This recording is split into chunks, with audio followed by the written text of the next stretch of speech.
Hey guys, welcome to the review center. Hey, welcome back. So, we are about to do episode 2 of season 4 of the Real Housewives of Durban. I did say I was going to do back to back videos, so we're trying to catch up, okay? We're trying to catch up. We're trying to catch up to episode 4, and I mean, like, this coming week, it's a Sunday as I'm recording this, so yeah, anyways, we're trying to catch up, okay? And we will. We will.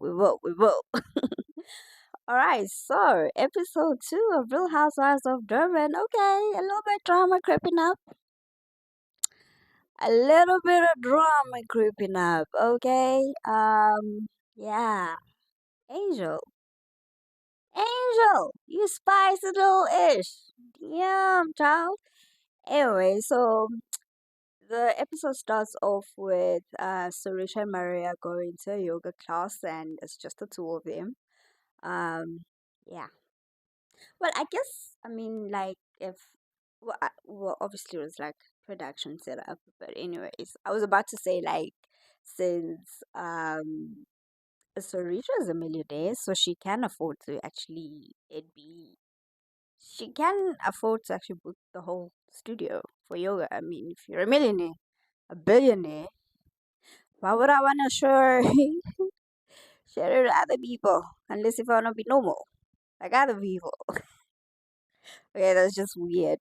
So anyway, so they are doing yoga.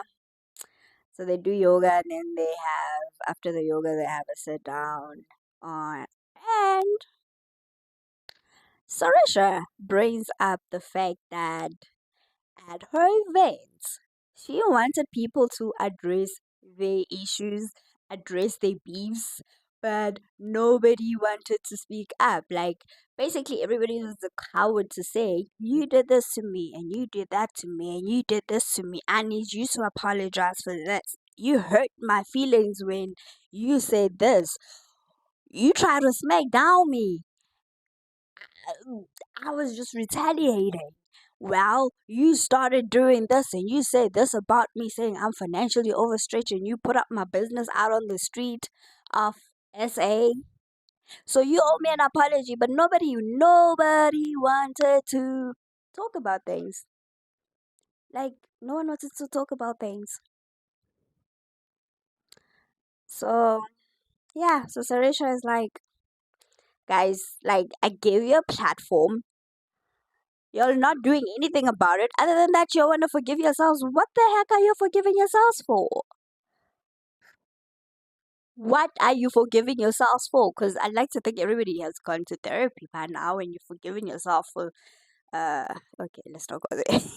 Well, Maria brings up her lips, how this whole thing and how Jojo went about it in the last season, talking about her lips and blah blah blah, how that affected her mentally as well, and she went and inflated and deflated her lips and was like, I love my lips inflated, and I actually want to inflate them some more.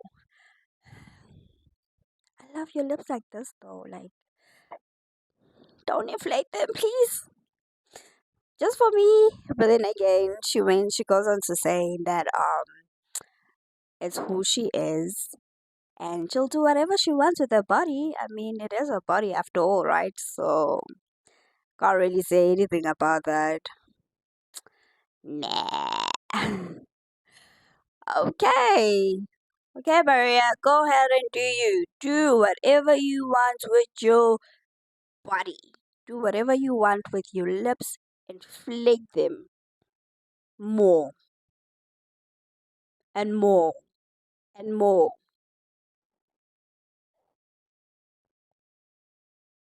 But I love them like that though. Can somebody tell her not to? Okay, it's her body, it's her body, it's her body, girl, it's her body. Right, anyways, so they're going to ask about Zama, about the new girls. So they talk about the whole thing with the Zama and Angel squabble. Yeah, that was. We're gonna get into that a little bit later. Let's leave that let's leave that here just for now, okay? Because they don't really go deep into it. They just like touch base. Nothing much to say, really. So, yeah. And then, speaking of Zama is with her sister at the Zimbali Beach Club, and they have a chat. Okay. Well, we get to. I forgot her sister's name, y'all. I didn't even write it down. I did not even write the girl's name down, but I'm sorry, sister. Zama tells or updates her sister about the whole Angel situation. She says, I went to this event that Suresh hosted and blah blah blah. Fast forward, this girl has been referring, this child has been referring to herself as a baby the whole night. And the minute I say I'll go after the kid, she goes,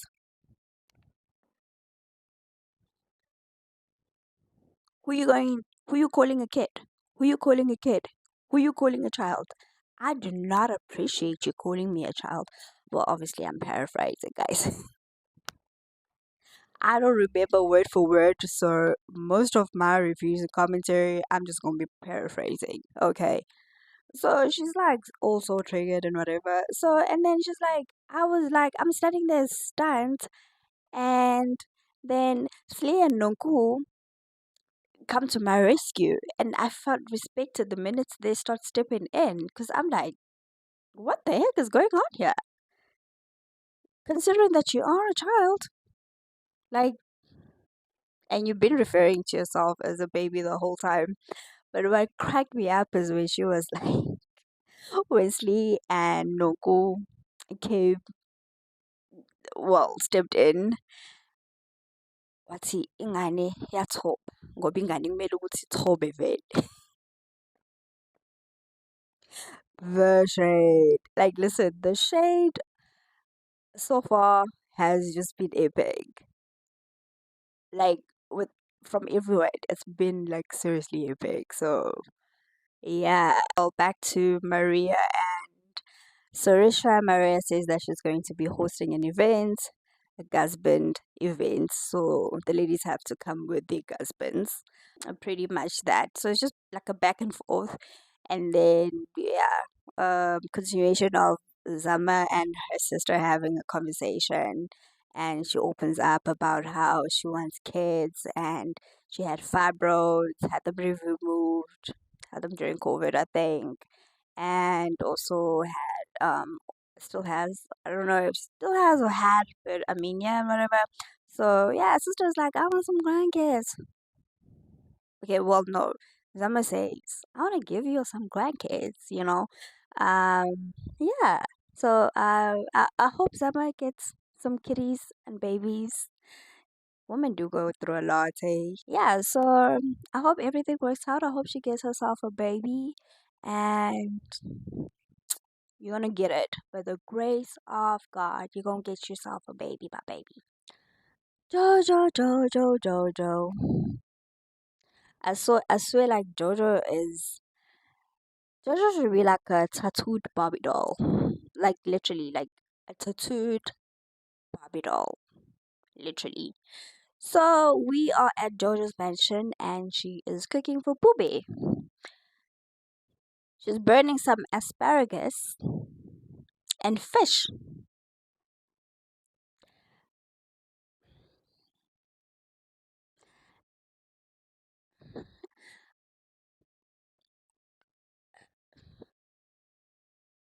Asparagus and fish. Literally, that was the only thing that was on the plate.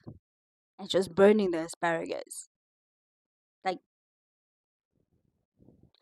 yeah. Anyway, so Bube comes down and he's wearing this pants that are like a kitchen cloth, a kitchen swap. And he makes a joke and saying, well, if you mess up the kitchen, I'll clean with the pants. The Jojo's like, what the heck are you wearing? You know, like, I feel like Jojo always just want to be aesthetically pleasing in everything. Like, look at how she's even, like, she's cooking and she's all, like, made up and dolled up and stuff, you know. You can tell that she doesn't cook. Girl don't cook, you know. Like, The girl doesn't cook. So Bube has the meal, or he dishes up the meal for Bube, and Bube has the meal. Bube is like, oh, it tastes so great. Oh, it tastes wonderful. He lied. We know he lied. That food was not even seasoned. Like, it looked so plain. It's like a plain asparagus and just some fried fish. Some fancy fried fish that looked like a salmon. I don't know what fish that was, but like, but that didn't taste well. But it's okay. You have to keep your wife happy, right? Happy wife, happy life. Bube know what time it is. Bube know what's up. So Slee meets up with her brother. This was an emotional one, especially for me as well. Yeah, this was a very emotional one. I relate, Slee. Like, I relate to this. So Slee meets up with the brother, and from the dad side, so she talks to her brother about the dad. I think the dad is up in Joburg. Um, there's quite some few siblings that she has, and she's mad at the fact that, or rather, hurt at the fact that she doesn't have a relationship with her dad, and it also hurts her that she's got and that the dad has relations with some of the siblings, and it hurts her even more when she has that some of when she speaks to like some of her siblings, and they tell her that they just like spoke to the dad and so she's saying that like because her not having a relationship with her dad has really affected her life, and especially her relationships as well, being an overthinker, I guess just searching for love in the wrong places as well, like how it infiltrates into her relationships, how she will self sabotage, especially when something is going so good and she's just waiting for that, like, okay, something has to go wrong. This is just like too good to be true. Um, Good thing she's going for therapy though. Good thing she's going for therapy. Um, yeah, and she needs that constant reassurance that you're there, all the way, all the time. And that's a dangerous thing, like it can be two ways. It can actually be two ways because I also do suffer from that. Like, I need reassurance. If you do not assure me in any way, I will feel neglected. Um, and then I'll pull away, you know. But I have realized that also when like a person cannot constantly be reassuring you, as long as you see actions, the actions are reassuring enough, you know. Obviously, you do need that conversation every now and then and stuff. But I really get what she means by that. And I said it can go both ways. What was the second one?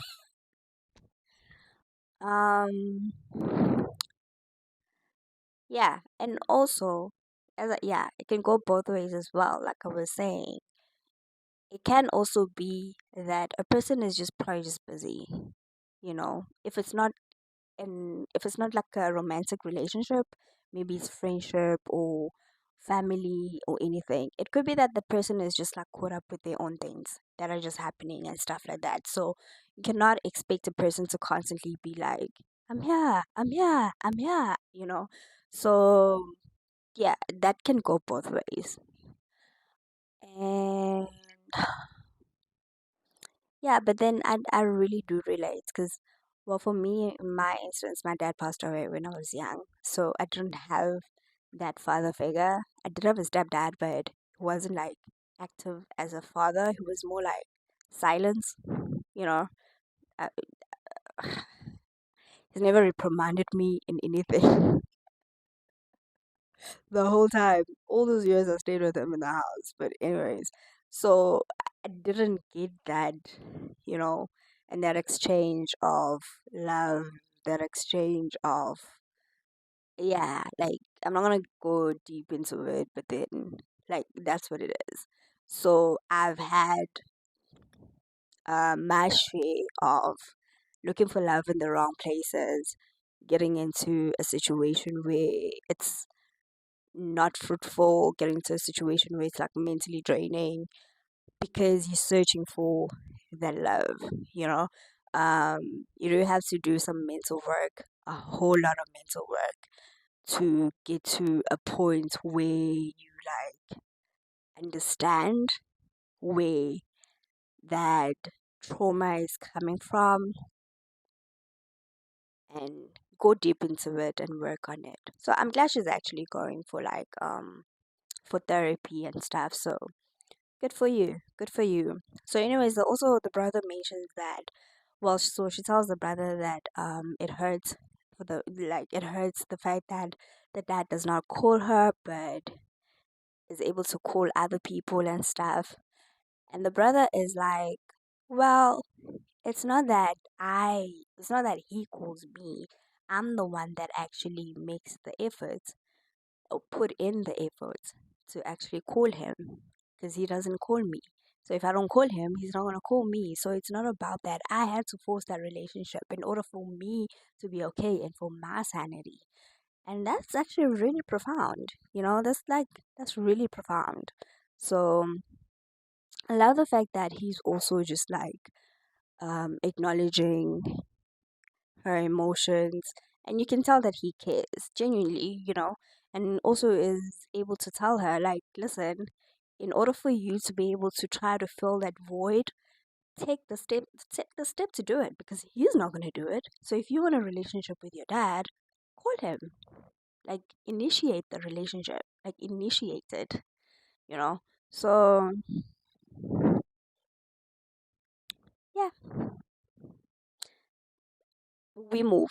That was an emotional one. We're not trying to get emotional. Then we got Angel. This thing just bored me, guys. So, anyways, Angel is meeting with the mom. Oh, and I know in the last video I said Angel stays with the boyfriend. Apparently, they don't stay together. Like she mentions it now with the parents or to the parents, the mom and the auntie.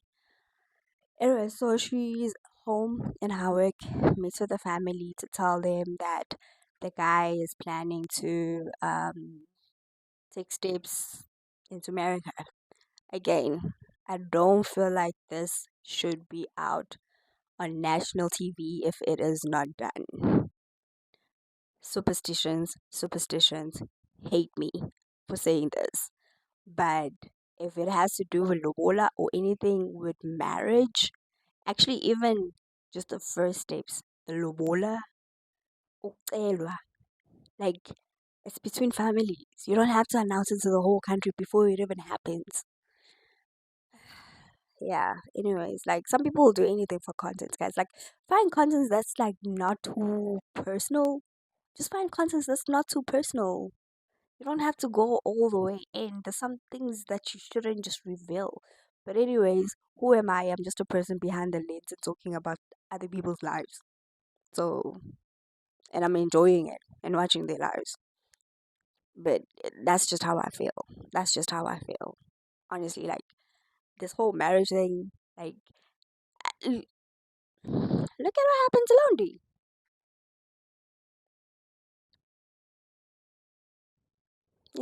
I'm not saying that the breakup happened because of that, but like as black people, that's that's the reason why we avoid, like saying all these things out like that. I've had my fair share of disappointments for putting things out there. I'm not gonna lie, I'm not a saint. I've done it. I know how it is. I know how it works. I know how it turns out, and I've seen it on other people as well. And the elders will tell you, like you don't. I'm even literally surprised that the mothers are like, child, are you gonna put this on national TV? Are you really going to put this on national TV? But anyways, that's just me and my take. To each their own. To each their own. Like I said in the previous video, I really wish that and I hope that everything works out for her. I really do. I really, really hope everything works out for her. And this just didn't jinx it, So, and yeah, and then also she mentions that she had lumps on her breast in 2018. So she also has like fertility issues and stuff, some sort of like fibroids. What did she say? She said it is fibropressive breast disease. I had to write it down. I had never heard of that. So yeah, well, girl, I hope you're okay, and I hope you also get you your baby as well with your boo boo. All the best. In a very unnecessary scene. Okay, it wasn't unnecessary because okay, at first I thought it was unnecessary because then it moved over to like a different scene, literally within like the girls arriving, and I'm like, what was that for? But it looks like they're just doing a whole lot of back and forth scenes on this season. So okay, okay. So Slizama visit Maria, breathtaking view. Ah, she's got a beautiful view. Maria has the most amazing, calming view. Like, just adopt me and move out of your house and let me just stay there for free. You go and find yourself another. I'm kidding, but yeah, the view is breathtaking, beautiful. The shots were just amazing. They talk about the Sirisha event and the whole forgiving and how people are not well taking accountability. That's what Slee says. Like nobody wants to take accountability. I hope she was also including herself as well. Um, but yeah,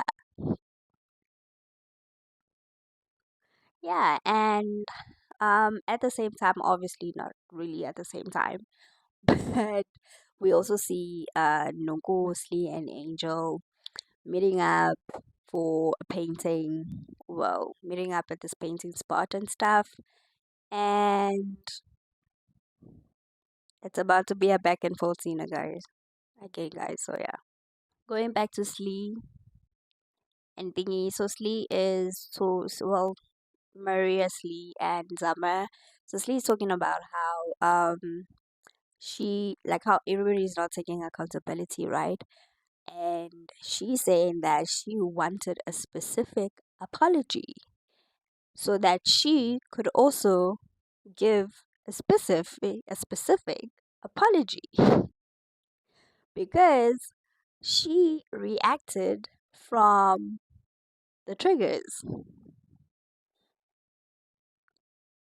of Nungu, what Nungu said. So yeah, basically pretty much that. At this point, I've even forgotten what the heck they was fighting about in season 3. Okay, I know Nungu said some stuff about sleep borrowing clothes and stuff like that and all of that. But how it actually got to that, I actually forgot. And I know it ended up in a whole fist fight almost. So yeah, like at this time, like I need them to have a very open, serious conversation because I need a reminder. I do. Like I need a reminder of like how it started. I saw the drama unfold, but I just need a reminder of how it started because I'm not gonna go back and watch it again. Hell no. And then Zama brings up the whole baby thing, but then we quickly also just move to um Angel and them, and Angel says that I think Nugu brought it up with Jojo, and then Angel says that she felt undermined when Zama was calling her a baby, and like, okay, you were referring to yourself as a baby the whole like I'm so tired of even talking about this. Like it's so childish. It's just yeah, like anyways. I hope it ended on this episode, honestly. I really do. Maria asked Zama if this is funny though. That like this is when you see that actually Zama, not Zama, Angel and Maria were actually are just literally not friends. Like this is when you see that no production just had to put them together. There had to be a way to introduce Angel into the season. So they had to do it through Maria, but like Maria didn't kind of play the friend card all the way. So did Angel as well. Like it was quick, literally on episode 2. It's like now you're showing us that you're really not friends. I did say it on episode. I did say it in the last video, guys, that it was just the production setup. Did I not lie? Did I not lie? Cause Maria is like, do you think she wanted a moment?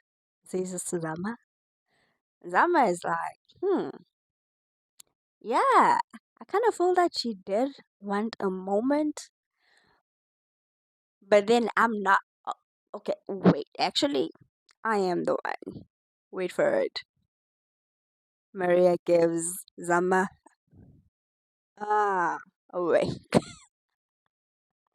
Does not defend Angel whatsoever. Like, okay, well, there's nothing to defend her on, but like, even her, I'll have to talk to her.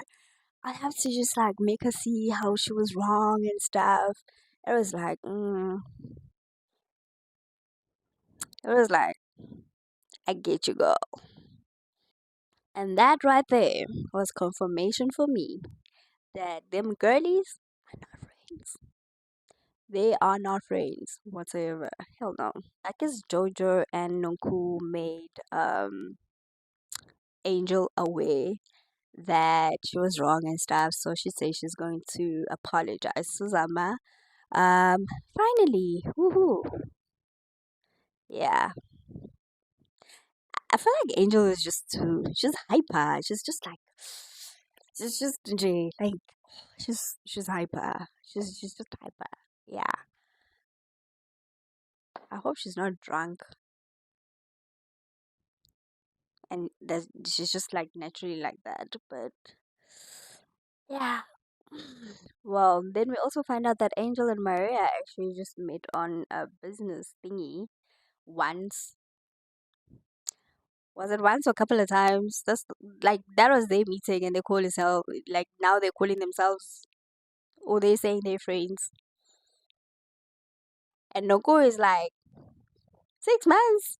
Yeah, because they apparently they met like 6 months ago at an event, and that was it.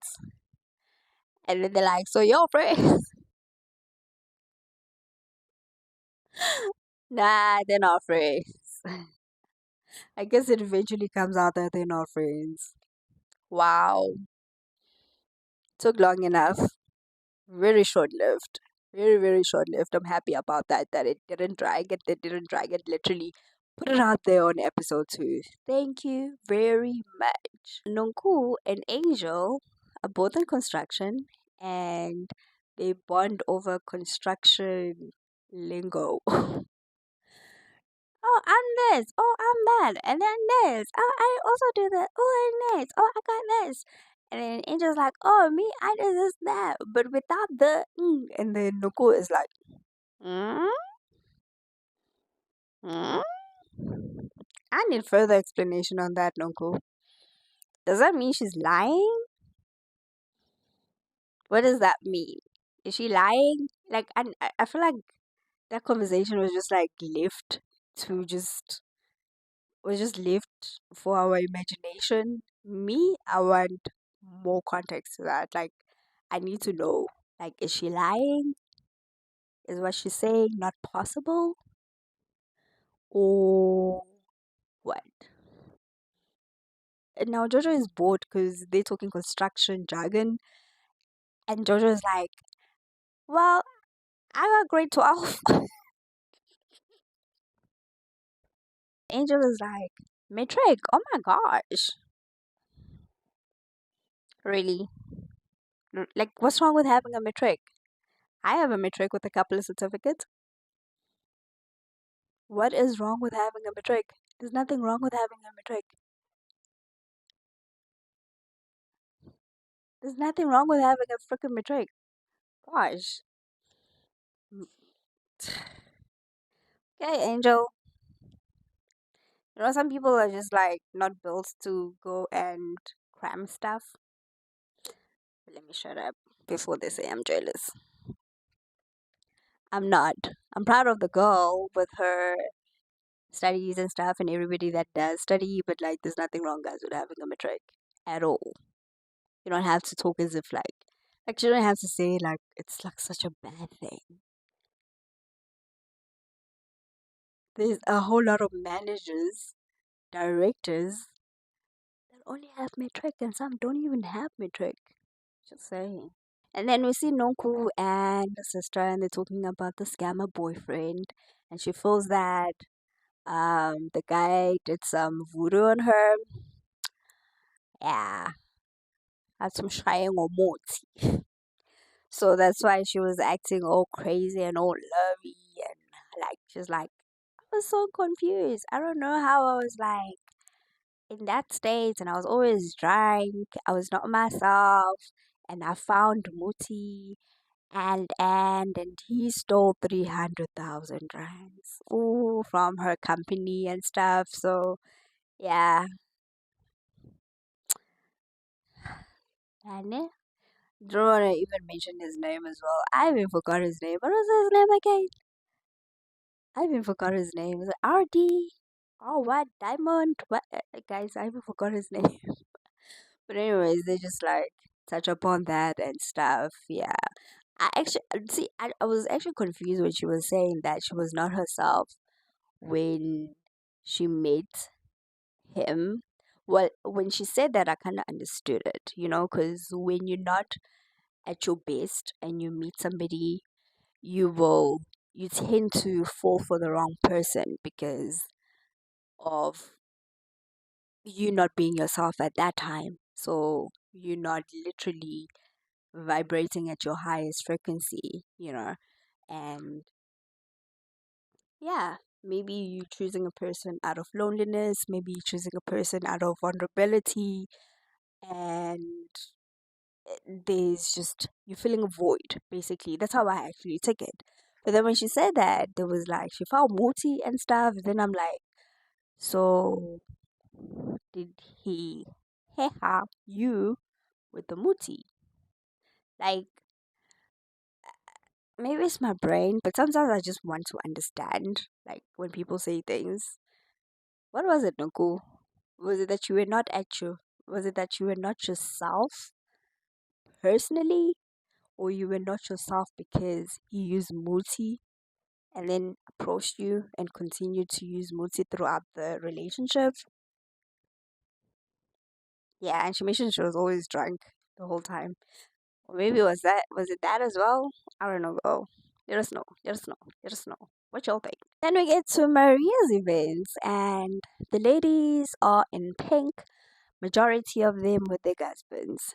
So they enter the venue. Looks pretty. I'm a pink girl. I love pink, so I was happy to see that color. And Jojo is with Drew in the car. They pull up. So before they actually get out of the car, they like Jojo's like, okay, let's have a pep talk. The pep talk is about Maria, by the way. Um, yeah, so ask Rue how he feels and stuff like that, and they have a little conversation, and then she says that Maria was actually was saying that Maria was actually like manipulated by other people to believe things that she and Rue did not say. So Maria believed that they actually was like manipulated to the point that she believed that those things were said about her. Okay. So yeah. Um, that time I was like, oh, okay. Yeah, that relationship is just that friendship is just tricky. That whole friendship is just it's just tricky for me. Like, oh, and I need to mention as well that Rue has a lot of words this season. He's actually got conversation. going on. He's trying, but there's vocabulary, like words, sentences, and it's not just the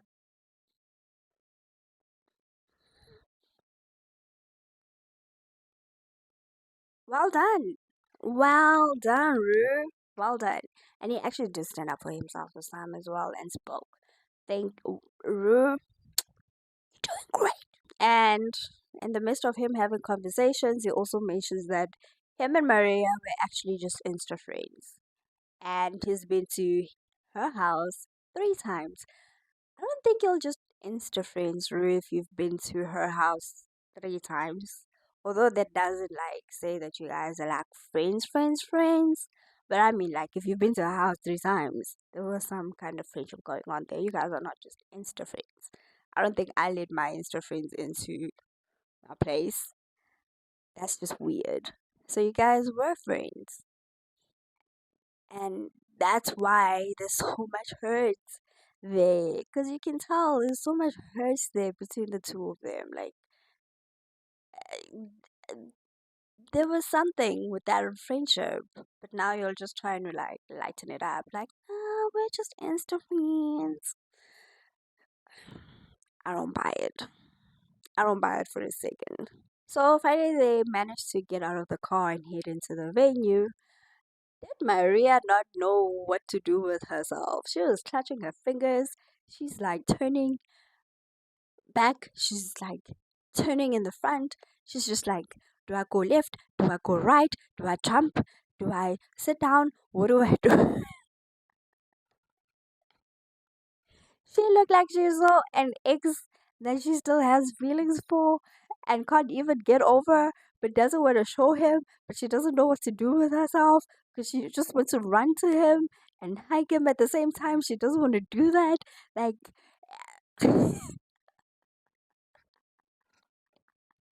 that scene was so funny for me. She's like, no, that was so funny though. That was so funny. And Neil is just standing there. Neil, oh no, Neil is like being extra nice, offering rude drinks. Like, I didn't see you do that to the other husbands.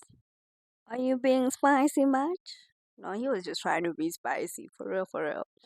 So he's being extra nice, and I'm like, and he and Neil has this look, right? Neil has this weird look that he gives, and it's just like stays. It's like he's got a whole lot of conversation going on in his head, and he's just picking it through his eyes. It's like it's piercing through his eyes. Like, the husbands are husbanding. America as a whole, well, beautiful speech and stuff, and with everybody there with their husbands and how they should appreciate them and whatever. And in the middle of the speech, Neil is like past and present. And then Maria continues with her speech. Still so beautiful, ever so beautiful, saying she's appreciative of her husband and everybody must appreciate their husbands and then she ends it off with the shade. So she says she's appreciative of the husbands from the past and the future, or presence, if I must say. And Neil has this weird look, literally piercing and staring at Jojo and Rue. What the heck? See, from here on, it was shambles. It was a whole lot. Like, I had to rewind to see who said what, who's saying this, what's happening. Like, it was just, it was heat. It was heat. It was jabs being thrown left, right, and center. I was like, what the heck? So as Maria is going first and introducing the husband, Jojo and Rue have their little talk. So Maria says that they met and whatever, and Neil was a stylist and stuff. Now Jojo saying to to Rue, "How come you never styled me?" Rue is like, "I'm sorry, I'm just not that type of gay." It is just being honest. He's not a gay stylist guy. I'm not the type of gay guy. And then they all introduce their husbands, and Angel, Angel doesn't know her husband. Yeah, at this point, I kind of feel like she just took somebody as like, "Hey, you're the first guy that I know. Come be my husband. We going to a husband event." It starts. Then we start. I love the drama. I love the drama in the season. I really do. Okay, yeah, you guys, ladies, you're really actually bored. So Nongo asks for green tea, and she says that now she's sober. So Lee says, "We need to throw you a sober party." Nongo is triggered, is mad. Why? So you're saying that I'm a drunkard? Blah blah blah. It's like no. It's just like we celebrating. You're no longer drinking. You know your sobriety. Is that what you do? Is that yeah? Like you being sober, you sobriety. We celebrating you being sober. I mean, you don't drink anymore, right? So she gets like triggered. It's like and then so in her diary, Slee says, I mean, like I didn't mean it in a bad way. Like if you're no longer drinking, I'm just saying. I mean, you celebrated you being celibate. It didn't mean that you were sex addict. So why are you feeling? Why are you being triggered by me saying that we should throw you a sober party? No, go in her diary is like, oh, shusus mina nga tao or mina bing tao.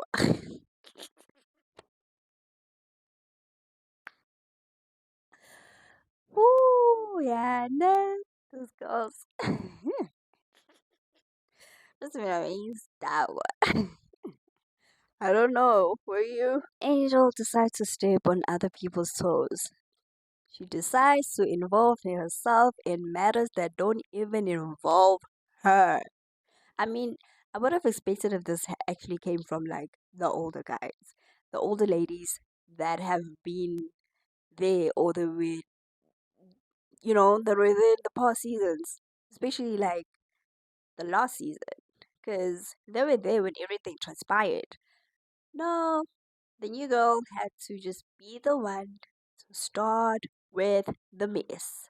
I'm not mad at it because I love the drama. I would have been mad if there was no mess. So thank you, Angel, for bringing the mess, but it was not your freaking place.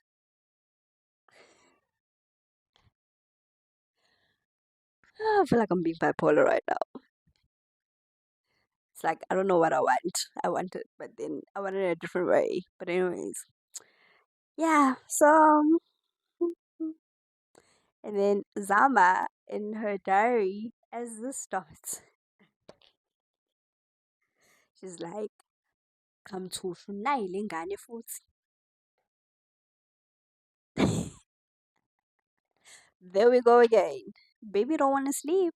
Angel starts with a mess and stuff and asking about the whole friendship. So Ruri's like, yeah, we were friends and now we're no longer friends. Like he's being nice about it. We cordial, we good. What happened happened. We've moved on. Blah blah blah. I'm appreciative of the friendship we had. It's now in the past. Ah, not Angel. Angel sees the smoke and wants to see the fire. Or she thinks she sees the smoke and wants to see the fire. So as that conversation is going on, Angel is like, you know. So, oh yeah, because also Neil also steps in, and then Angel says to her husband under her breath, "It's the fakeness." And then Neil is like, "Hold up, what did you say?" Angel is like, "I said what I said." Like I said, guys, I'm paraphrasing. Angel is like, "I said what I said." She's like, and then he's like, "What did you say?" Maria is still talking, right? Explaining herself because she was still busy explaining herself with the friendship and stuff like that. And Angel is like, "Oh no, you're not gonna point at me, child." Neil is like, "Uh, we ain't finna do that. You're not gonna bring up some stuff and then you don't wanna continue, okay? Because you started this mess. Maria is still going on. Now you know it's about to go down because now Neil is like, baby, hold up. Let me get her. Let me fetch this little baby, okay? Hold up. Don't hold me. Just shush, okay? Let me get this child because she wanna start some mess. She wanna start some mess." Angel turns to Rue and says, "Well, you answered me. Thank you, Angel." Angel is starting conversations, and when she gets questioned about it, she's like, "I said what I said." Like, don't start something and then you can't finish it, girl. Like, you can't leave it hanging. If you start something and you've been questioned about it, take it all the way. You want to bring it up? Take it all the way. Yeah, and considering also that, Angel, this is not even your battle to fight. I don't know why you even being spicy like that. But anyways. So in that diary session, Jojo does admit that everybody's pretending. Obviously we can see that. Because everybody's just trying to be cordial and everybody's just trying to be nice and everybody's just trying to move on because nobody has had a sit down with anybody to talk about this conversation in depth. In fact, nobody has had a sit down with anyone to discuss everything that happened in the last season in depth. Because I feel like they're freaking scared of each other, and especially when it's brought up, it's like settled on the surface. Can we not go deep? I guess that's what Angel was trying to do. Production said to her, "Baby girl, bring up this mess. Excuse me. Try to take it all the way in, all the way in." She did actually trigger it though. Good job. Good job. I'm sure the producers are happy, Angel.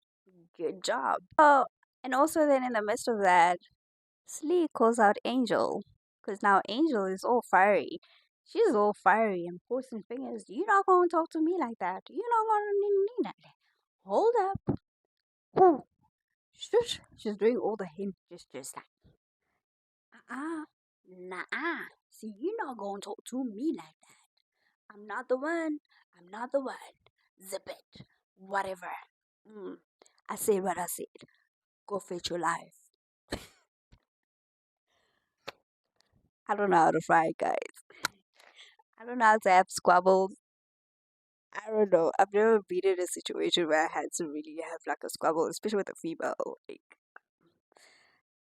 yeah, like I've had with two people that I can remember, but to actually go back to back, like it's not my thing. Mostly calls Angel back to order and how she's actually like being aggressive and stuff, and then Angel is like, "Well, Neil is actually like this and stuff."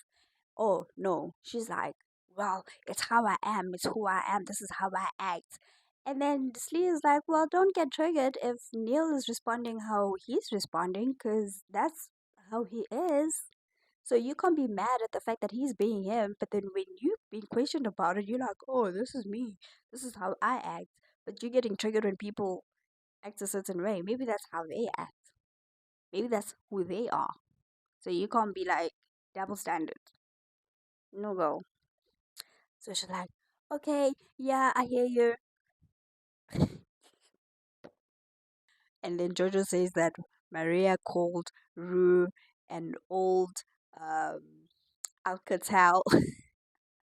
and Neil is the new subside.